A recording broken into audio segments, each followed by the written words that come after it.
साल 1975 इंदिरा गांधी की सरकार ने देश में आपातकाल की घोषणा कर दी और तब 21 महीनों के लिए पूरे देश की राजनीति दो ही धड़ों में चल रही थी। एक धड़ा जो आपातकाल के साथ था, इंदिरा की नीतियों के साथ खड़ा था, और दूसरा धड़ा आपातकाल के खिलाफ था।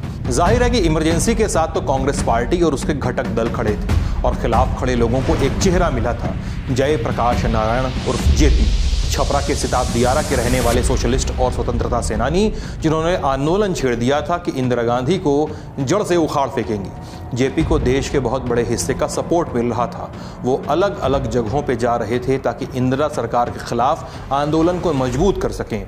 ठीक इसी क्रम में 25 अगस्त 1975 के दिन जेपी कलकत्ता पहुंचे। उन्हें एक जनसभा को संबोधित करना था ताकि और लोगों को लामबंद किया जा सके। जैसे ही जेपी का काफिला कलकत्ता शहर के भीतर दाखिल हुआ, उनका सामना सैकड़ों की संख्या में खड़े कांग्रेसियों की भीड़ से हुआ। दरअसल सूबे के सीएम सिद्धार्थ शंकर रे थे धुर कांग्रेसी।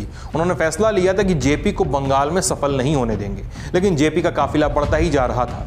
एक आध किलोमीटर आगे बढ़ने के बाद जेपी को दिखाई दिया कि सड़क के बीचों बीच एक 20-21 साल की युवती सफेद साड़ी पहन के खड़ी है।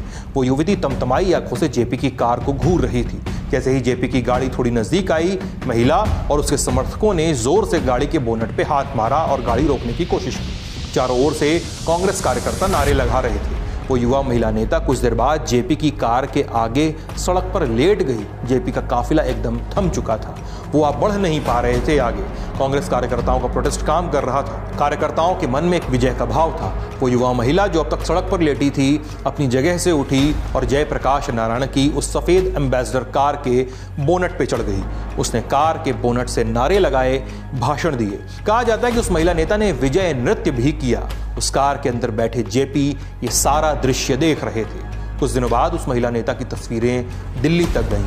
कांग्रेस पार्टी में नाम और कद बढ़ा और फिर भारत के इतिहास में कुछ चीजें हुई। जैसे वो महिला देश की पहली रेल मंत्री बनी, वो पश्चिम बंगाल की पहली महिला मुख्यमंत्री बनी, वो बंगाल के वामपंथी राज का ताबूत साथ लेकर आई थी।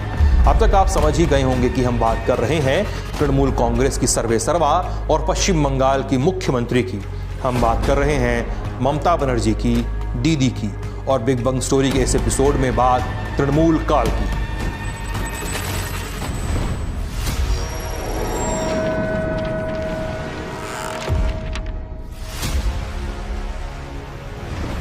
बंगाल में कम्युनिज्म के अवसान और तृणमूल कांग्रेस के उदय की कहानी तो शुरू होगी साल 1955 से ही, क्योंकि इस साल बीरभूम में ममता बनर्जी का जन्म हुआ और फिर कलकत्ता के कालीघाट में लालन पालन हुआ, आदि गंगा कैनाल के पास मौजूद एक छोटे से घर में।